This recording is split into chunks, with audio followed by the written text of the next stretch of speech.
Dear citizens of India, please give me 5 minutes out of your precious time and listen to what I have to say. If we look at history, 5,000 years of history that we know of mankind, it is only in the last 200 years that the monarchy has fallen and the current form of government, the democracy, has actually come in. Is it that the kings and queens have kind of were bored with the ruling us and they gave up the kingdoms, or is there something else that is actually gave the power of people to people themselves? I believe it is not. That's obviously not the case. The kings and queens were not, bored of ruling us or something.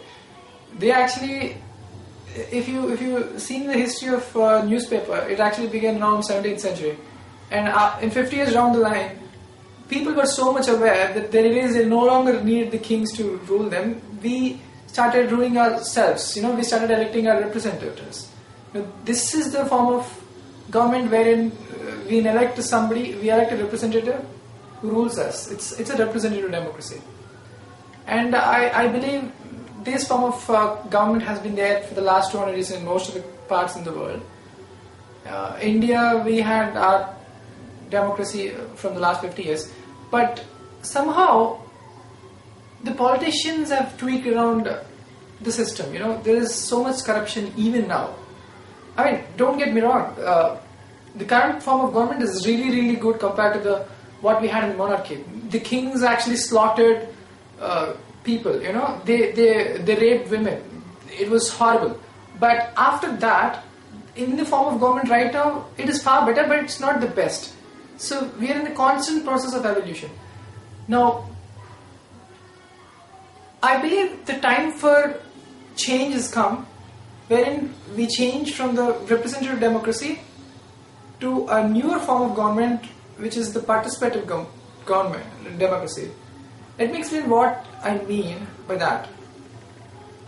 Right now, if a decision has to be made by the government, it is actually made by the people in the parliament. A bill is passed in the parliament and 500 people vote for that bill. Now, instead of just 500 voting for that bill, what if the 100 crore citizens of India can vote for the bill and make a decision for their own country? It is actually, if to think of that, it's just impossible. With so many people, how can they vote and all that? But things are changing quite rapidly. You can 10 years before there was no email and you couldn't email anybody. 20 years before there was no cell phone and there was no phone, you couldn't call anybody. But things are changing so rapidly. If I can call somebody in US, at midnight, 2 o'clock or whatever, why can't I make decisions on my own behalf and voice my opinions out,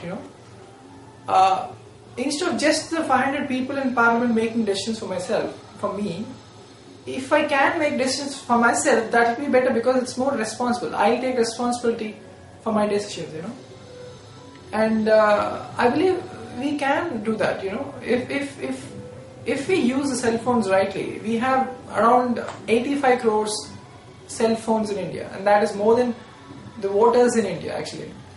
If we can use cell phone as a medium to vote for the bills or whatever decisions that have to be made on behalf of government, collectively as a group, we all make a decision and that has to be implemented because it will be implemented because we are the people who actually decide what the government is, right? So, I mean, I can think of some easy ways to do this. If you observe, I think the entertainment industry is a very good example for this. If you look at the televisions, they usually ask for your opinions, When they ask for your opinion, they want you to SMS 1 or 2 or AB, whatever, and then based on that, they do the votes and based on that, winner is decided.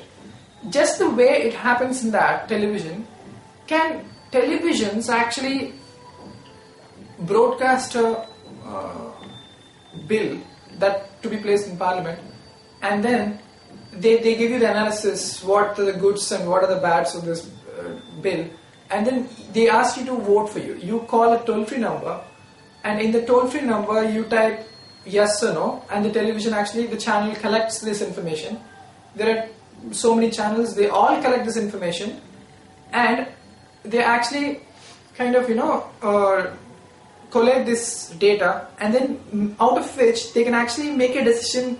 They can actually come up with the percentage people who are in favor of the bill and who are not in the favor of the bill, and based on this data we can actually pass the bill, or we can actually make a decision. I think that should be possible, and it should be possible, because after all we are all slowly developing and learning things about ourselves, and I think it's always best to take responsibility for our own actions, and take responsibility for the country also, and instead of just pointing fingers at the politicians and saying that they are wrong. I can understand that obviously it's not possible for anybody to make decisions, all the decisions that government does, it's just impossible because they're too complex to handle. But the point is, some of them are too complex, not all of them are complex actually. Let's say if I have to decide something like should a road be laid on next to my house, I think it is actually a very simple decision. We just have to look at the treasury of the municipality, the local municipality, and decide whether we can lay the road. That is so simple. And on the extreme end, should we have a friendliness with US or Pakistan or whatever? Probably let's say Pakistan. I can decide on that because I have a view about how things are. So I think some of the decisions that are made by parliamentarians should be made by us instead of all of them being made. We just elect them once in 5 years and forget about them, and that shouldn't be the case. If you observe news lately, it's always filled with bomb blasts. There's bomb blast in Delhi, there's bomb blast in Mumbai, and then there's so many bomb blasts that happen in Kashmir. We no longer pay attention to that. If you look into the history of this terrorism and violence, it is actually 50 years old. And it is, the interesting part is it is only 50 years old. Before that, before the partition, there was no violence, there was no communal violence. And I believe partition itself actually triggered all this violence and terrorism. Now, I have met a lot of people, discussed with a lot of people, read a lot of books to find out the reasons why partition was actually good for us. It should be a good thing for us. I still don't understand why it was good. If you think, Muslims, it's a Muslim should be away from our country. There are actually more Muslims in India than in Pakistan, right? So I still don't get the point. It's so actually, stupid that we think they are our enemies. They eat the same food as we do. They wear the same clothes. We both watch the same Bollywood movies and dance to them. There's hardly any difference between Indians and Pakistanis, But somehow the violence is always there. The enmity is always there. I think we have to think about this seriously and put an end to it. If you're very serious about this, if all 100 crore people of India actually believe in that, opening the friendly dialogue with Pakistan, I believe definitely this can be achieved, The politicians are never going to do it because it's not in their favor to end the troubles, right? I can think of a very simple way to start this off. If just the way the Pakistani Prime Minister and the Indian Prime Minister, they meet once in a year, discuss things, and then have a friendly chat and something like that. If all soldiers of India and all the soldiers of Pakistan just meet once a year and have some fun and have food together, and then discuss why we are fighting so badly, why we are hating each other, I think definitely after that one day, after that point of time, no Indian soldier will be able to fire a bullet again on the Pakistani and vice versa, right? So we should think of ways to end conflicts, not in times of terror and aggression. In the times of peace like this, when we can think clearly and make decisions. And I think ultimately all one of us should rise up, take up responsibility for the welfare of country. It's as simple as this simple thing that, the streets of our country are always dirty.